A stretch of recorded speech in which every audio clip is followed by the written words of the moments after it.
Boa noite. Estamos iniciando mais um TV Com em Debate. Hoje, quinta-feira, 28 de novembro. Primeiro dizer a todos os telespectadores que estão estranhando eventualmente a minha presença hoje, que não às sextas-feiras. Hoje estou substituindo o nosso companheiro Manuel e amanhã, sexta-feira, o Manuel vai estar aqui apresentando o TV Com em Debate. É um prazer tê-los aqui nos acompanhando. Quero apresentar hoje um dos nossos comentaristas, o Nelson Rodrigues. Nelson, obrigado de novo pela participação. É sempre um prazer ter você aqui no programa. Boa noite. Eu gostaria até de estender meu boa noite, né, não só para todos os telespectadores da TV Com em Debate, mas para a equipe técnica, para você, o Dr. Luiz que está presente, mas também um boa noite especial para a Dona Rosa, que acompanha sempre o programa, porque aconteceu um fato inédito. Eu jamais pensei que conheceria a Dona Rosa num ônibus. Né? Que interessante. E foi, assim, uma festa que teve dentro do ônibus. Quando ela veio conversar comigo, eu não a conhecia. Ela nos conhece, mas nós não a conhecemos, e agora já a conheço. E ela veio se apresentar a mim. E aí falamos muito e tal, então eu fiquei de mandar um grande abraço para a Dona Rosa, que sempre acompanha o programa, uma pessoa muito bacana. Um beijo para a Dona Rosa, que realmente sempre muito gentil nos seus comentários e muito atuante aqui no nosso programa. Aliás, a gente precisa fazer um convite para que ela venha, eu fiz esse convite. Logo venha participar do programa com a gente. Se não quiser sentar aqui na nossa mesa, dividir a mesa com a gente, mas que fique aqui participando, para que a gente possa estar conversando tudo, né? Porque seria interessante, ela que é muito assídua no nosso programa. E também hoje, do meu lado esquerdo, nosso convidado, o Dr. Luiz Fernando dos Santos, urologista, até dizer para vocês o motivo até pelo qual estamos todos aqui no programa hoje, usando o emblema do Novembro Azul, né? O logotipo que mostra que nós estamos no Novembro Azul incentivando essa ação que é tão importante, e aproveitar dando boa noite para o Dr. Luiz, para que ele fale um pouquinho mais sobre o Novembro Azul. Boa noite a todos. Obrigado, Nelson, pelo convite mais uma vez. A gente está usando a fitinha porque trata-se do Novembro Azul, que é uma campanha mundial de combate ao câncer da próstata. Alguns pontos turísticos, a Sociedade Brasileira de Urologia, distribuição de panfletos com orientações nos estádios do Campeonato Brasileiro. Alguns pontos em capitais foram iluminados com a cor azul. E aí o slogan até é uma ideia que vai iluminar a saúde do homem. Porque lembrar que é importante o acompanhamento anual para detecção precoce da doença na próstata. Se for detectada precocemente, a gente consegue curar em 90% dos casos. Então, hoje eles mudaram um pouco a avaliação inicial para quem não tem hereditariedade ou não é de raça negra, começa com 50 anos. E quem tem antecedentes familiares, pai, irmão, tio, avô, ou é da raça negra, começa com 45 anos. Então aumentou um pouquinho o limiar da primeira avaliação no urologista. Né? E como você... Luiz, como você vê ainda, a gente comenta-se muito, né, em toda a sociedade, a gente, sobre o preconceito. Ainda existe realmente esse preconceito, porque pelos dados que você está colocando, é muito significativo. Né? Você poder, se você consegue detectar precocemente, na fase inicial, você cura em 90% o sucesso é um percentual significativo. Ainda existe muito preconceito. Inclusive o INCA, que é o Instituto Nacional de Câncer, divulgou agora que o câncer da próstata é mais comum do que o câncer de mama. O câncer na próstata nos homens e o câncer de mama nas mulheres. 2012, 2013, mais de 60 mil casos de câncer de próstata nas avaliações e cerca de 52 mil casos novos de câncer de mama. Né? Então, infelizmente, ainda tem um preconceito. Teve uma pesquisa recente do Datafolha que divulgou que 32% dos homens já declararam que realizaram o exame de próstata. Quer dizer, é uma porcentagem pequena ainda. O SUS dificulta muito ainda o acesso. O câncer de mama já tem centros de referência. O câncer de próstata ainda não. O paciente vai para o ambulatório de especialidades e aí demora às vezes para fazer a primeira consulta. Então acho que ainda tem que... a sociedade brasileira está enviando para o Congresso Nacional algumas medidas para tentar melhorar mais a porta de entrada do paciente pelo SUS, né? Verdade. E Nelson, realmente é um cenário... você, só uma coisa, Nelson, antes. Luiz, você tem alguma estatística regional aqui, alguma coisa, não?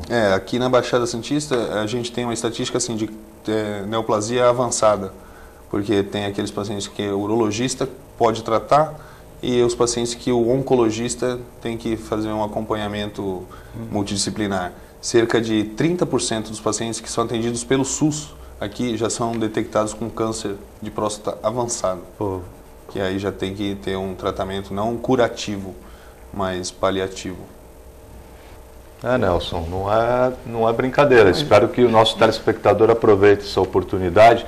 Inclusive, o nosso telefone está aberto para que se façam perguntas, 2138-4677. Participe, porque é um assunto importante e que o homem, principalmente para a família toda, para as mulheres, para as esposas, companheiras, que incentivem seus parceiros a que façam o exame. Isso é importantíssimo, aproveitar a oportunidade do mês, né? Que está todo mundo se falando nisso, a classe médica toda apoiando, então acho que é importante para toda a família, né, Nelson? Sem dúvida. O Dr. Luiz estava falando que existe chance de cura em 90%, né? 90%. Esses 10%, o que ocorre, né? Por que não se atinge os 100%, né? Da cura da doença? E como que está o desenvolvimento de pesquisas nos centros de pesquisas internacionais a respeito desse assunto, né? Métodos de tratamento, de cura e tal, já avançou mais? Em que patamar nós estamos? Para tentar curar, inicialmente, a gente faz basicamente 2 tipos de tratamento, ou a cirurgia convencional, ou os diversos laparoscópica, robótica hoje, ou então radioterapia. E nesses tratamentos, você tem, às vezes, casos com microdisseminação celular, ou então recidiva por conta de uma técnica não realizada corretamente, ou fica alguma coisinha na cirurgia, ou a radioterapia não acaba com todas as células da neoplasia, porque é um tumor multifocal, né? Então, às vezes, se atinge um ponto e deixa um outro ponto se desenvolvendo lentamente. A gente faz controle através do sangue, exame de toque, continua anualmente o controle.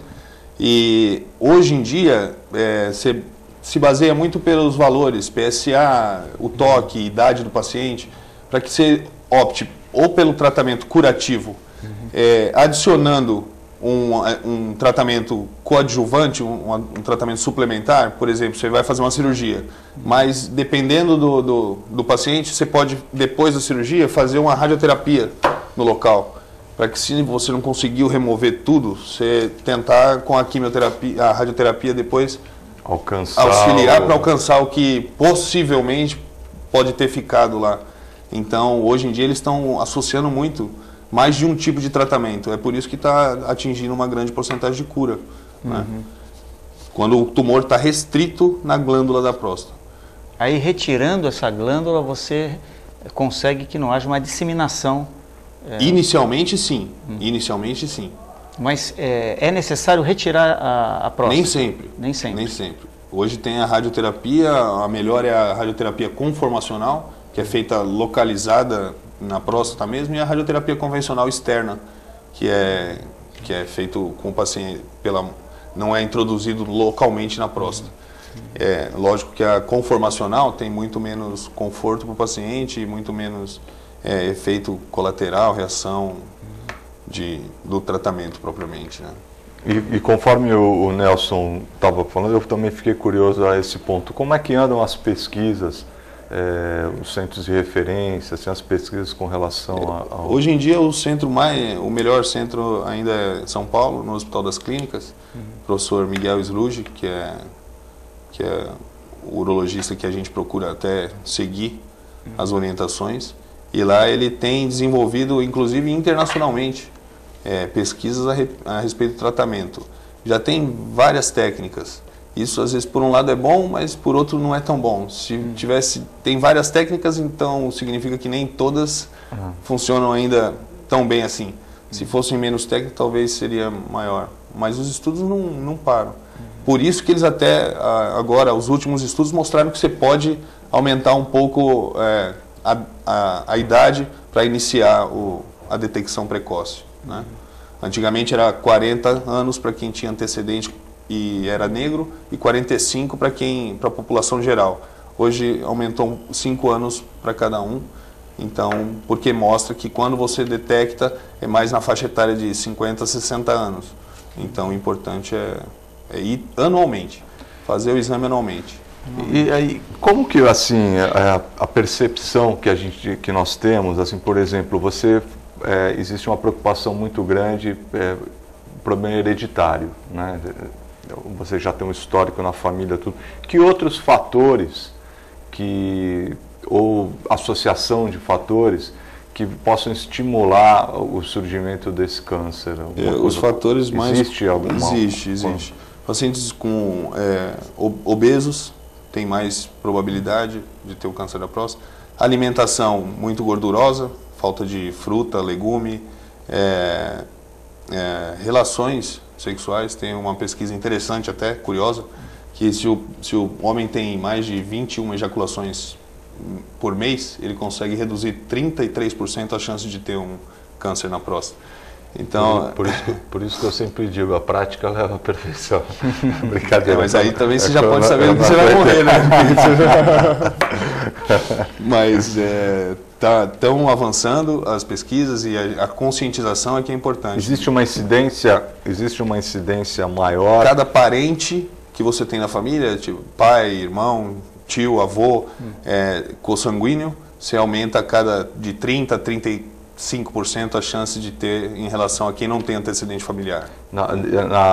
Com relação aos homossexuais, existe alguma característica que possa eventualmente... Até a gente estava conversando com o Nelson, acho que depois ele até vai querer comentar, mas de pacientes que têm relação, às vezes, relação homossexual, que tem às vezes um contato com a glândula da próstata um pouco maior do que os homens em geral.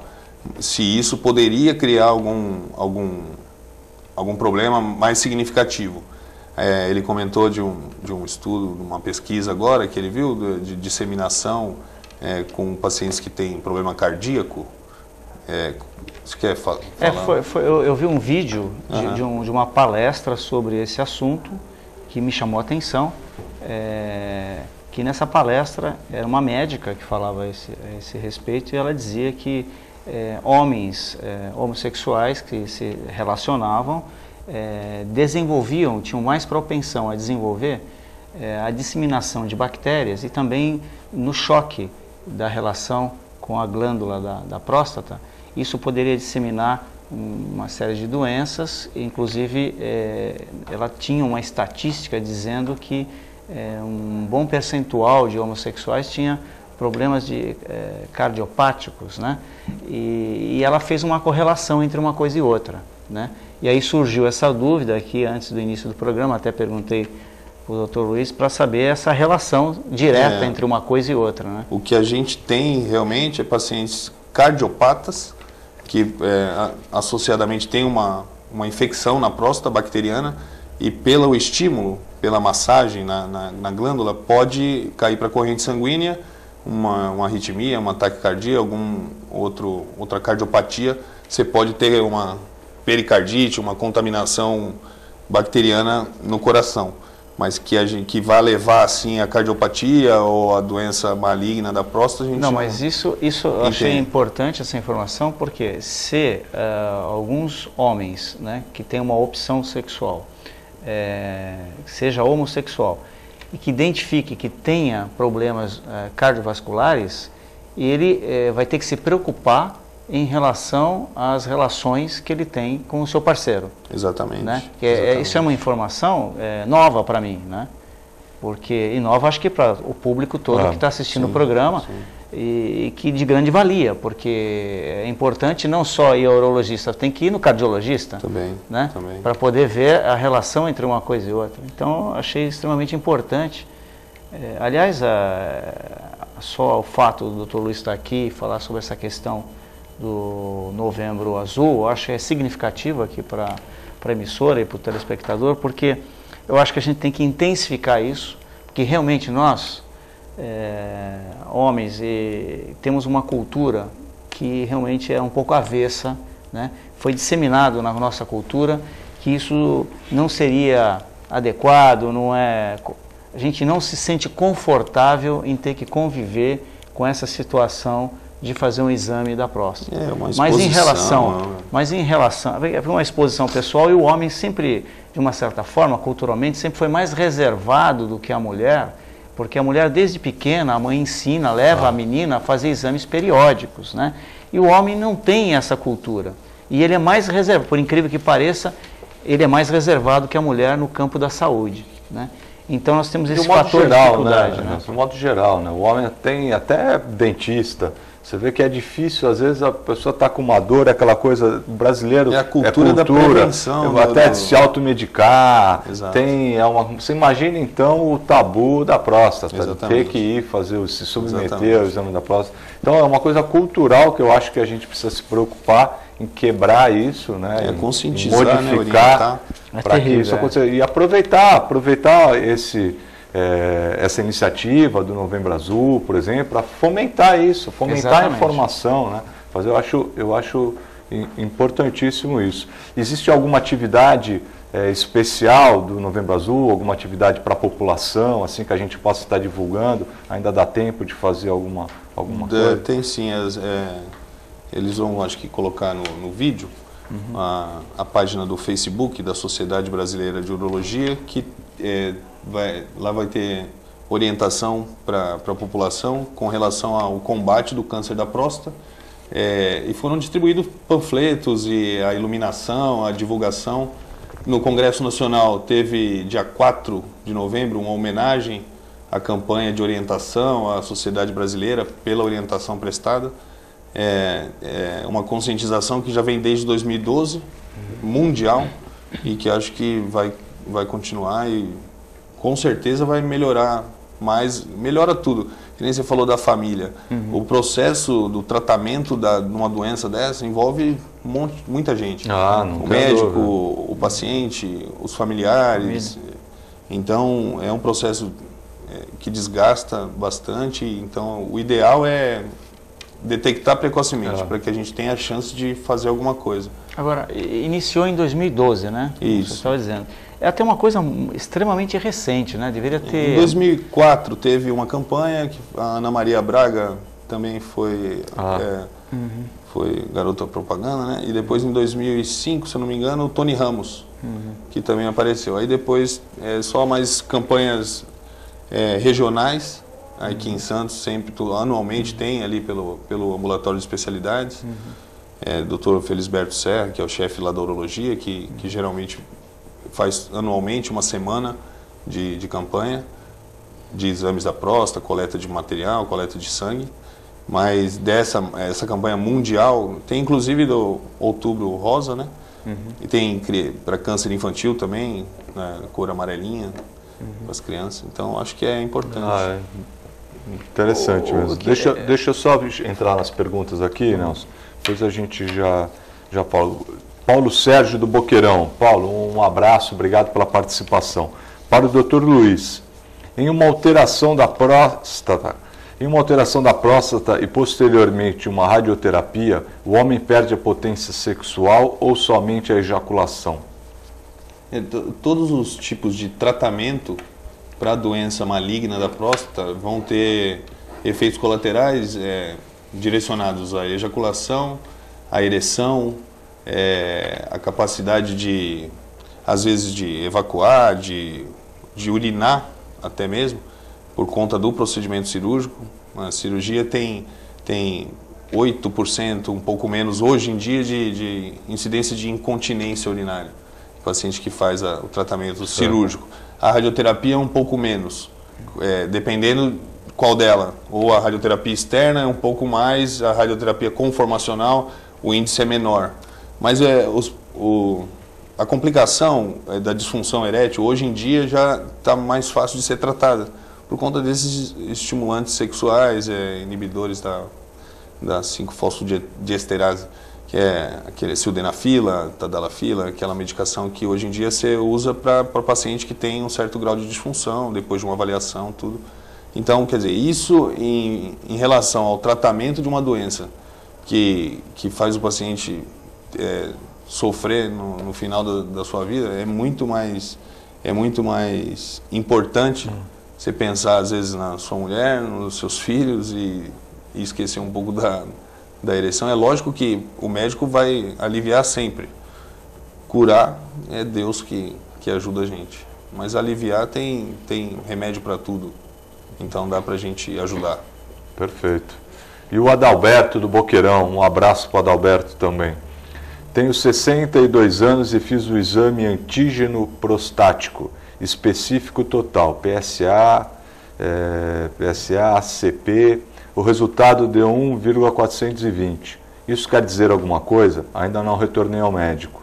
Eu não sei se ele fez o exame digital, né? O dígito prostático. Ele colocou aqui PSA mais ACP. O PSA que você faz o total e o livre, faz uma relação. Não sei se o Adalberto não quer aguardar para retornar ao médico dele, mas enfim, se você quiser... Eu acho que ele está querendo fugir do exame do toque, talvez.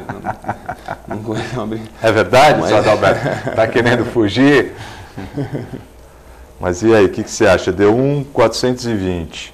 O resultado, dependendo das outras avaliações que você faz, a idade, o exame prostático, ultrassonográfico, você pode até, estando dentro da normalidade dos outros parâmetros, considerar um exame laboratorial desse aceitável para a idade dele, entendeu? Mas tem outras variantes que precisam ser levadas em consideração. Exatamente. Senhor Adalberto, eu não sou um profissional da medicina, mas eu recomendo o senhor que volte, retorne ao seu médico, já com os exames todos feitos, como o senhor... O mais importante o senhor já fez, foram os exames. Retorne ao médico. Tenha coragem de ir, não é? Que eu tenho certeza que o senhor vai até se sentir melhor depois. Um grande abraço e continue participando.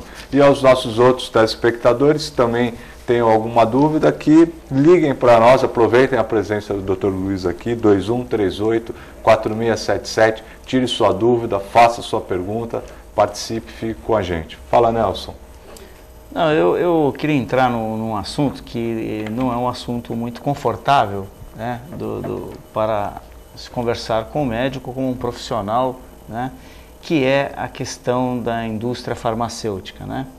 Então, a gente fica sabendo ao longo do tempo que, lógico, nos direcionando mais para a questão do câncer, existem vários tipos de câncer, né, no organismo humano. No caso desse que o senhor é especialista, existem muitas drogas que são desenvolvidas, mas a gente até ouve falar que a indústria não tem muita vontade de solucionar todos os problemas do câncer para não perder tantos clientes para a indústria farmacêutica. E a gente fica um pouco chateado nisso, porque infelizmente numa sociedade assim um pouco perversa como é a nossa, né, se pensa mais em ganhar dinheiro do que salvar vidas, né? E é justamente uma contraposição naquilo que o profissional de medicina tem como objetivo, que é salvar vidas, né? Então, esses grandes centros de pesquisa, não sei se o Brasil está trabalhando nessa área, né, se ele tem pesquisa em alguma universidade sobre isso, ou se as pesquisas estão todas alocadas em outros países, mas o meu interesse é saber até que ponto, né, essas pesquisas estão se desenvolvendo, ou se os tratamentos que existem até hoje são os clássicos de sempre, não avançaram, em que situação nós estamos do ponto de vista científico, né? Antes o Dr. Luiz respondeu, inclusive acho que a gente pode fazer um paralelo até com relação à AIDS, com o que você fez referência, porque realmente a AIDS também, o combate virou, a gente nunca sabe exatamente até onde que se chegou durante esses anos todos. Uns dizem que praticamente já se poderia se manter um indivíduo com a doença, outros dizem que Não não. é bem assim. Então é uma coisa, então aproveitar a sua presença aqui para que você possa esclarecer um pouco mais para a gente. A sociedade da gente muda bastante. Hoje o foco maior da AIDS, que nem você falou, já são as pessoas com um pouco mais de idade, na terceira idade, em virtude das drogas que estimulam a ereção. Então, os pacientes de entre 50, 60, 70 anos tá aumentando o número de casos por conta disso. Eles estão podendo ter mais relação sexual e aí sem a prevenção acabam se tornando tá aumentando potenciais. Exatamente. O Brasil é um dos principais países de pesquisa contra o câncer. Se a gente for falar que o médico, às vezes cai muito, que nem ele falou, em cima do médico. Se você falar, não, então por que a gente não acaba com o crime? Porque senão o advogado não ganha, o juiz não ganha. Assim, aí o médico fica refém, porque o médico faz a pesquisa, só que o incentivo para a pesquisa, o patrocínio da pesquisa, que leva tempo, que leva, às vezes não estimula tanto o médico a realizar isso, porque a gente, como todo cidadão, está vivendo num país que está difícil para todo mundo. Então o médico às vezes não tem. A indústria farmacêutica, ela por vezes procura economizar o máximo, até na pesquisa de moléculas para combater determinado tipo de doença. E aí, como que a gente chega nisso? Às vezes se aproveita de uma molécula, de uma medicação que tenha um efeito comprovado, que seja de um laboratório mais famoso e usa isso para, na virtude de numa eventual fiscalização. Só que a gente vê uma incompatibilidade de valores, que a gente não consegue direito entender isso ainda, se realmente tudo está sendo, porque imposto é para todo mundo, a doença é mais ou menos igual para todo mundo, então a medicação num valor muito baixo, uma outra medicação num valor muito alto, a gente tem que acreditar, confiar. Com princípios ativos que às vezes você... Idênticos. Então a gente tem que fazer o quê? O médico tem que confiar, porque... Só que assim, a pesquisa só não é melhor por falta de iniciativa, por falta... Que nem na saúde do homem. Pô, que nem você falou, só em 2012 começaram a fazer orientação sobre isso. Entendeu? Não tem um centro de referência. Hoje a médica da saúde da família encaminha uma mulher para um centro de referência da mulher, para investigação e tratamento de doenças. O homem não tem. Que nem eu falei, ele vai para um ambulatório de especialidades, primeira consulta às vezes leva cerca de 3 meses. Um caso suspeito, 3 meses já é bastante tempo. Que já deveria dava ter um diagnóstico e já dava para iniciar o tratamento. Já deveria ter um equipamento específico para receber esse tipo de paciente. Para conduzir esse paciente. Então, isso aqui eu acho que ainda falha um pouquinho. Mas o Brasil é um dos principais países de pesquisa. Se nós caminhássemos para obter, né, se a sociedade tivesse essa condição via governamental de obter esses centros de referência, nós teríamos hoje no Brasil profissionais suficientes para poder atender esses centros de referência, atendimento público e privado em termos quantitativos. Nós temos bastantes profissionais da área. Se a gente não tiver, a gente traz de Cuba. Aí dá outro programa. Dá outro programa. Porque, veja bem, começamos em 2012, né? Quando uma coisa tão importante, uma doença tão importante que pode ser desenvolvida, né? E quantas vidas se perderam ao longo do século passado e até o início desse século em função dessa doença, e quantos ainda vamos ter estatisticamente. Então é uma campanha até tardia, no meu modo de ver, né? Sim. E um centro de referência, como você coloca, que a mulher já conquistou, e nós não conquistamos isso, e isso depende do governo, né? Agora, temos uma defasagem de profissionais, né, na área médica, e até uma outra discussão, eu acho que não, acho que teria que ter investimento governamental para resolver esse problema, sem necessidade de importar, mas não quero entrar nessa discussão agora, mas nós teríamos como atender esses centros de referência, montá-los com profissionais no Brasil inteiro, Existe dentro da sociedade de urologia um número de elementos para esse fim? Doutor Luiz, antes de responder essa pergunta, nós vamos para um breve intervalo e voltamos já já com o TV Com em Debate. Continue nos acompanhando.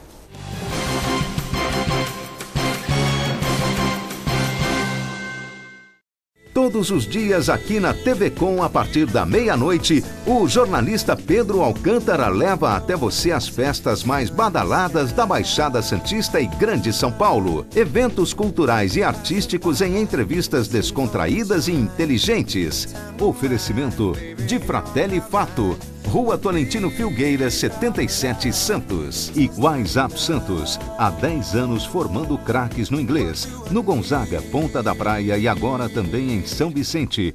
Oficina Frota Vento conta com uma infraestrutura totalmente automatizada e com o que há de mais moderno em equipamentos e tecnologia, com serviços de funilaria, repintura, mecânica e eletricidade, além de oferecer diversos modelos de carros antigos para aluguel. Oficina Frota Vento, localizada na Rua João Éboli, 57 em Santos.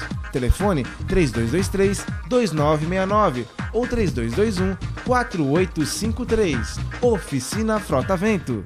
A TV Com traz qualidade e interatividade para a Baixada Santista.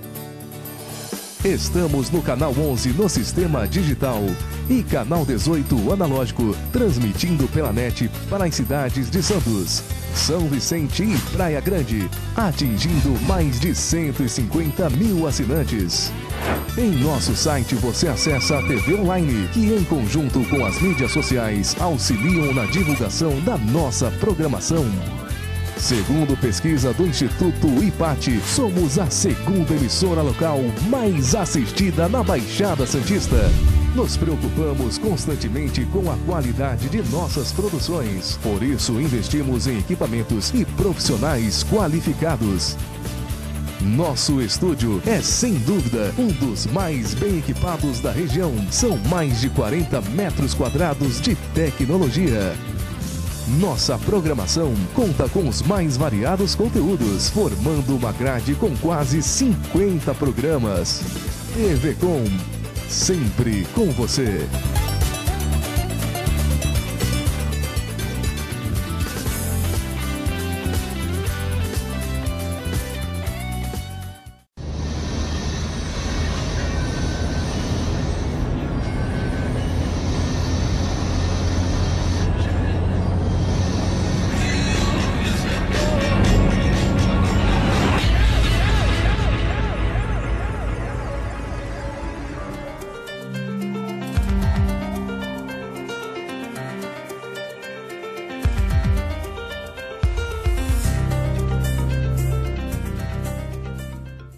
Acesse o site da TV Com e acompanhe a nossa transmissão em tempo real.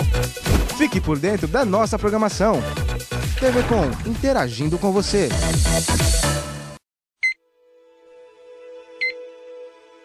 Sua ligação pode salvar a vida de milhares de pessoas que precisam de ajuda urgente. Ligue agora para 0800 941 0808 ou acesse www.msf.org.br e seja um doador sem fronteiras. Com a sua doação, chegamos rapidamente a qualquer lugar do mundo e levamos assistência médica a quem mais precisa, com independência total de poderes políticos e econômicos. Com apenas R$30 por mês, durante um ano, conseguimos equipar 15 médicos para prestar primeiros socorros em países em guerra ou vacinar 200 crianças contra meningite. Seja um doador sem fronteiras. Sua doação pode salvar a vida de milhares de pessoas que precisam de ajuda urgente. Ligue agora para 0800 941 0808 ou acesse www.msf.org.br. Médicos Sem Fronteiras. Sua doação pode salvar vidas. Se você quer algo diferente e está por dentro de tudo que acontece em sua cidade, mande dicas, sugestões de pauta pela nossa fanpage facebook.com/tvcom.santos. Interaja com a programação da sua TV Com. TV Com, interagindo com você. Olá, eu sou o Dr. Roberto Teves, que vim te convidar para assistir o meu programa Projeto Saúde, aqui na TV Com, canal 11 NET e pelo site tvcomsantos.com. Cada semana receberei um convidado muito especial e conversaremos sobre saúde e qualidade de vida. Além disso, teremos quadros com dicas e informações sobre saúde do corpo e da mente e tudo o que você precisa saber para viver mais e melhor. Todo sábado ao meio-dia e reprises terças-feiras às 5h30 da tarde. Conto com você!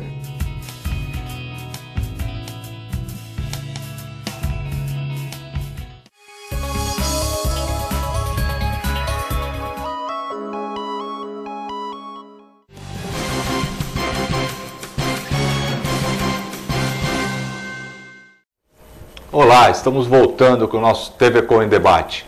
Hoje com a presença do nosso comentarista Nelson Rodrigues e com a presença também do Dr. Luiz Fernando dos Santos, urologista aqui da nossa cidade.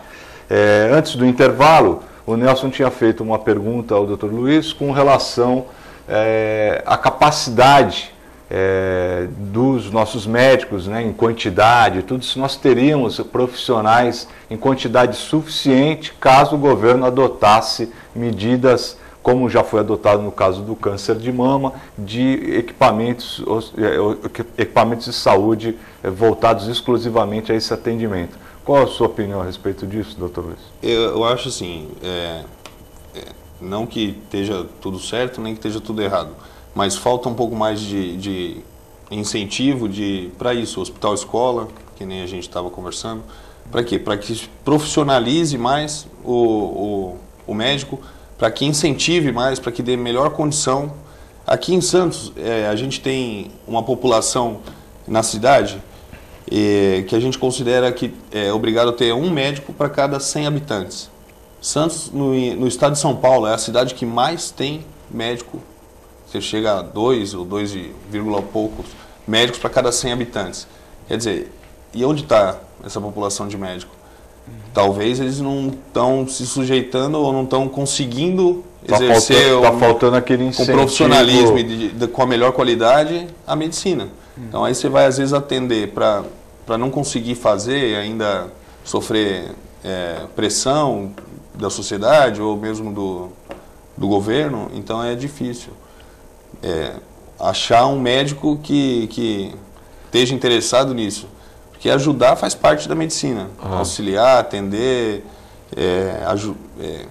quem não tem recurso, só que para isso você teria que ter uma remuneração digna quando você exerce a sua profissão. Medicina é uma profissão, você vai lá, trabalha, tem que ganhar. Ou seja, precisa de uma ação governamental que coloque a saúde no patamar que tem que ser colocado como em outros países. A gente precisa aperfeiçoar as políticas públicas, escolas médicas, na área de saúde, residência médica, especialização, cursos profissionais. No Brasil a gente tem bastante isso, mas eu acho que falta... Inclusive, nós chegamos a conversar aqui no ano passado de um problema que teve com muitos médicos formados em algumas universidades, não tiveram condição de passar no exame do Conselho Regional de Medicina, né, que já é um outro problema oriundo da formação do médico. Então eu acho assim, o Brasil precisa... de mais seriedade, né? Precisa de mais gente séria e mais governos sérios, e a população precisa ter uma atitude proativa melhor na hora de votar, porque nós estamos num patamar, em pleno século XXI, nós precisamos de qualidade nas coisas, né? Não mais só quantidade, e isso a gente vê em todas as áreas, né? O Rogério mesmo falou que o Brasil também é um importador de engenheiros. Maior do mundo. Se nós temos uma população de 200 milhões de brasileiros, nós temos toda a mão de obra possível nesse país, falta investimento forte nisso, ter menos demagogia governamental, menos política de baixo nível, né? E acreditar mais em desenvolver um país como nação. Então é isso que falta para nós aqui, tá? Esse start para um país mais avançado. Nelson, vou aqui dar a minha opinião também, apesar de estar hoje na posição só de mediador aqui, mas são as políticas públicas que nós temos que não atendem. De baixo nível. Não atendem as necessidades da sociedade hoje. Haja visto essas últimas campanhas, os últimos movimentos sociais que nós tivemos, tudo, justamente por isso, a população não quer mais saber de ser tratada com soluções pela metade. Então é o caso do transporte público, que trata o ser humano como se fosse gado, filas homéricas em hospitais, em equipamentos de saúde, onde faltam os profissionais, nem capacidade de você. Faço aqui uma crítica, até justamente do que a gente estava conversando. Se você abraçou essa profissão, você tem que ter essa sensibilidade. De qualquer benefício próprio. Você, por exemplo, você vai às vezes num plantão, num equipamento de periferia, e o médico que tinha que estar lá não está. Está no consultório dele. Exatamente. Quer dizer, então você não jogar tudo também para o governo. A exatamente. Então a gente precisa, esse start que você falou, eu concordo com você. É um momento, sim, que eu acho que nós precisamos, que o brasileiro precisa reclamar os seus direitos e agir também para isso. Por isso que é válido destacar a campanha. Não tenha dúvida, não tenha dúvida. Deixa eu aproveitar aqui, estão chegando mais perguntas. Olha, Dona Rosa da Aparecida. Esse programa é maravilhoso. Hoje o programa ia ser com o Manuel, mas não tem importância, que foi com o Rogério, pois ele também é um jovem inteligente, simpático, bonitão. Esse bonitão, a senhora realmente, eu falei que a senhora era muito gentil e que apresenta muito bem. Eu também gosto muito do Nelson Ricardo, agradeço por ele ter falado o meu nome. O médico que está aí é ótimo. Obrigado, Dona Rosa, continue participando, a senhora é sempre muito bem-vinda aqui no programa. O Paulo do Imbaré. No passado também era tabu o câncer de mama e a atriz Cássia Kiss fez a campanha. Acho que no próximo ano os atores também poderiam se sensibilizar e aderir a esse movimento do Novembro Azul. Realmente é verdade mesmo. Eu me recordo na época que a Cássia Kiss fez, foi até uma... Tinha uma camiseta também. Ela foi muito incisiva, até porque ela aparecia com os seios de fora, fazendo o toque e tudo. Eu acho que isso realmente movimentou bastante e quebrou alguns tabus. Eu acho que seria interessante também, se uma vez que o brasileiro gosta tanto, né, de enaltecer os seus hollywoodianos aqui, tupiniquins, né, então alguns atores da Globo, alguma coisa assim, ia ser muito interessante mesmo. E uma do Filete, mandar um abração pro Filete, estou com saudade do Filete, eu andei viajando, faz tempo que eu não encontro com o Filete, um grande abraço ao Filete, parabéns a todos, o programa está muito formativo. Hoje, correndo na praia, vi vários sacos de lixo na água do mar e várias pessoas reclamando da poluição do mar. Isso não podemos debitar da prefeitura, pois é devido à atitude de certas pessoas. Eu procuro sempre separar o lixo reciclado. Não está na hora de fazer uma campanha para que essas pessoas tomem consciência? Filete, acho que você está coberto de razão. Infelizmente, o que falta muito para o brasileiro é cultura, é educação. A gente não consegue nem fazer ainda o motorista parar antes da faixa. Eu fico indignado, você passa em qualquer cidade, em qualquer rua da nossa cidade, o trânsito começou a ficar um pouco mais movimentado, o cidadão está vendo que o semáforo fechou a 40, 50 metros dele, tem uma faixa de pedestre, ele tem a pachorra de parar colado no carro da frente, ele não se digna a parar antes de uma faixa. Então, são esses pequenos detalhes aqui que a gente fica bronqueado, e é cultura mesmo, é falta de educação. Coisa do lixo, então, é um absurdo. As pessoas não se sensibilizam para separar o lixo, para condicionar de forma adequada. Sabe que se deixar no chão de qualquer jeito, vem cachorro, vem rato, vem tudo, acaba espalhando tudo pelo chão. Você está coberto de razão. Na praia, então, nem se fala. Quer falar alguma coisa sobre isso, Nelson? Em primeiro lugar, eu queria mandar um grande abraço para o Filete, né, que não tive a oportunidade de estar dividindo a bancada com ele ultimamente, e dizer rapidamente, Filete, que aí existem duas questões, uma pessoal de cada um, de consciência de cada um, do cidadão e a sua cultura e a sua educação, mas também existe a falha de uma educação ambiental mais desenvolvida em Santos, né? Eu acho que está havendo pequena falha aí governamental na área da educação ambiental. porque ela tem que ser permanente, né? Já que o cidadão não conseguiu interiorizar essa condição cultural, tem que haver uma campanha permanente, como essa que começou em 2012 aqui, de Novembro Azul. Acho que daqui para frente, né, doutor? Todos os anos teremos a campanha de forma permanente, né? Sim. E aí, se for consubstanciada aí com as personalidades a nível nacional, a gente consegue fazer com que a pessoa dê um destaque maior. Exato. Isso que está precisando, né? Exato.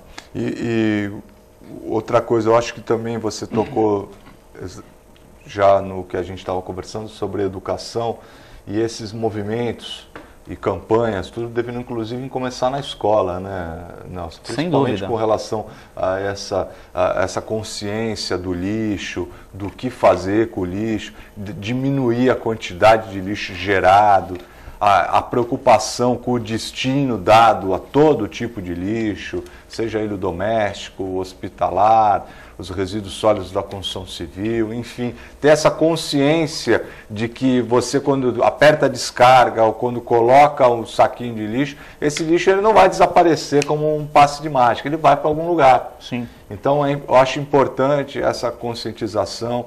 Algumas escolas fazem isso com mais ênfase, outras com menos, mas eu acho importantíssimo que realmente, porque toda essa conscientização, essa mudança de hábitos, ela precisa ser precedida de uma educação, né? Sem dúvida. De uma cultura. Do lixo e, que nem você falou, do trânsito também. Do trânsito, de tudo. Importantíssimo, mata muita gente, morre muita gente de acidente de trânsito no Brasil. Isso aumenta não só o sofrimento, aumenta o custo. O custo, também, do governo para tratar isso tudo. Você investe milhões para tratar acidentados de moto, carro, e aí para investir também num centro de referência do homem para prevenir uma doença, para detectar precocemente, você não consegue ter verba para isso. O senhor diria que a prevenção, a medicina preventiva no Brasil, ela já chegou a um bom patamar, atende à necessidade, ou ela ainda está um pouco aquém? Não, está aquém, você não consegue. Que nem eu falei, no ambulatório de especialidade você demora às vezes 3 meses para marcar a primeira consulta. É muito tempo. Para fazer um exame, você vai demorar às vezes mais 3 ou um pouco mais de tempo para conseguir realizar o exame, para retornar depois no profissional. Quer dizer, a doença já pode estar avançando rapidamente. Justamente o principal que seria você de forma precoce detectar, exatamente, examinar, fazer os exames que necessitam complementar, né? e reavaliar para poder começar o tratamento. Não tem suspeita, não tem indício de que tem alguma doença, o ano que vem faz novamente. Mas é que você não consegue, para chegar no ambulatório no AMI, que é do governo do estado, você tem que ser encaminhado pela policlínica. Então você primeiro marca uma consulta na policlínica, para depois a policlínica te encaminhar para uma peregrinação. Exatamente. Para chegar no médico, para ele pedir um exame. Quer dizer, eu acho que ainda está a porta de entrada para realmente detectar precocemente. Está muito burocrático, né? Exatamente. Tem que diminuir essa. Tem que o que eles falam de humanização, né, da medicina. Você fica rodando, fica preenchendo papel, um monte de guia, e não tem o contato com o médico para começar o tratamento. E essa distância para diminuir não é um problema, no caso de Santos, é um caso em particular.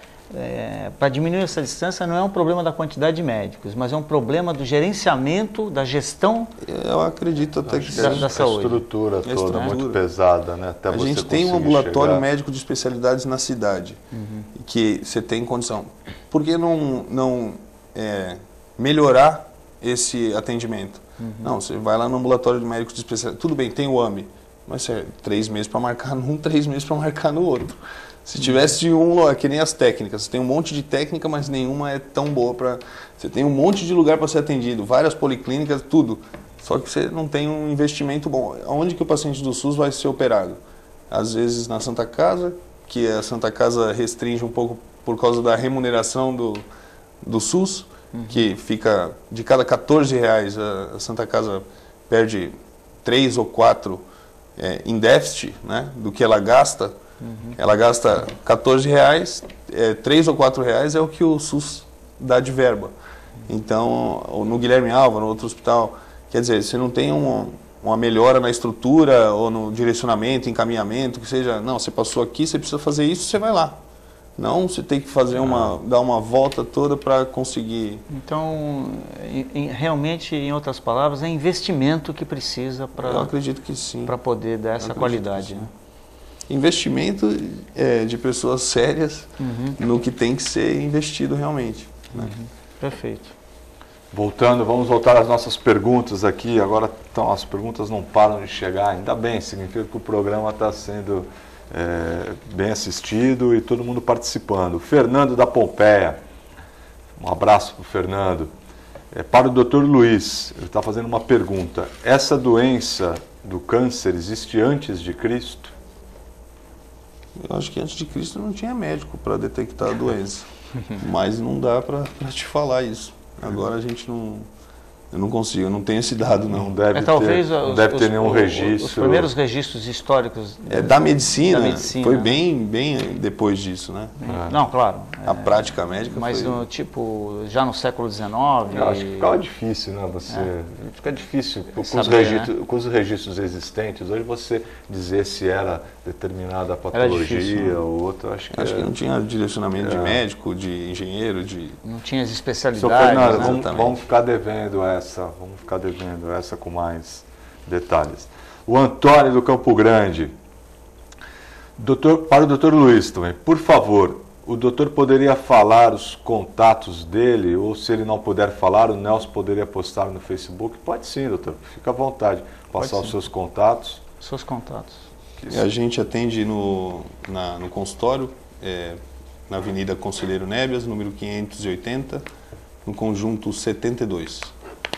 Tem 2 telefones para contato, 013, que é o código de área, 3301-4387 e 3222-4387, ali no Boqueirão. Doutor, repete o endereço, que às vezes o pessoal estava querendo... Repete o endereço. Avenida Conselheiro Nébias, número 580, próximo Detran, ali num prédio em cima do Correio. Conselheiro Nébias com Alexandre Herculano, número 580, conjunto 72. Perfeito. Nelson, sabe que cada vez que a gente começa a conversar sobre, principalmente esse programa que ele tem uma conotação de estar discutindo as políticas públicas da cidade, da região e tudo, e cada vez eu fico mais convencido da quantidade, né, de que tanto trabalho ainda precisa ser feito, né, na forma de políticas públicas. Eu, por exemplo, acho que as políticas públicas na área de saúde deveriam mudar muito, assim, precisava ser aperfeiçoada. Eu acho que a gente perde muito na qualidade de vida, da forma como o cidadão é tratado na rede pública. Por mais que os profissionais queiram fazer um bom trabalho, queiram realmente se dedicar, mas toda essa forma, essa burocracia, o sistema atrapalha muito. O que eu percebo, assim, particularmente, você vê que as pessoas que têm obrigação de cuidar da saúde para a gente, não frequentam a saúde pública. Então a gente chega a pensar que assim, então, quer dizer, eu acho que está faltando um pouco mais de trabalho deles para fazer um lugar melhor que até eles possam frequentar, se tratar ou se servir de um médico. Então é basicamente isso. E também não se utilizam de transporte público. Exatamente. E também não tem os filhos estudando em escola pública, infelizmente. Não são eles que levam o lixo na rua. Não são eles que levam o lixo. É isso aí. Mas nós estamos encerrando o nosso programa. Foi um prazer enorme fazer esse programa com a presença do Nelson e do Dr. Luiz. Dr. Luiz, obrigado pela presença. Obrigado a vocês. Espero que você volte numa próxima oportunidade. Assim que for chamado. Obrigado, Nelson, por convidar a gente. Obrigado a todo mundo que trabalha aí atrás das câmeras. Boa noite. Nelson, Rogério, é sempre muito bom fazer o programa com você, Nelson. Fizemos mais um grande programa, né? E sempre com esse caráter de trazer uma informação mais fidedigna, mais adequada à população, não perdemos tempo com conversa fiada, oferecemos uma prestação de serviço à população e por isso que cada dia o IPAT aí está medindo o crescimento do programa na cidade, né, e na região. Então eu desejo uma boa noite para você, Rogério, que é sempre um prazer enorme estar aqui fazendo o programa com você. E foi mais uma vez um grande prazer poder fazer um programa com o Dr. Luiz, que é um excelente profissional que se dispõe a vir aqui e ajudar a população, dando essas informações importantes para todo mundo que necessita delas. Um grande abraço para a equipe do programa e para todos os telespectadores da TV Com em Debate. E eu agradeço você, nosso telespectador que ficou nos acompanhando até agora. Convido você a continuar com a grade de programação da TV Com. Tenha um excelente finalzinho de semana e boa noite, fiquem com Deus.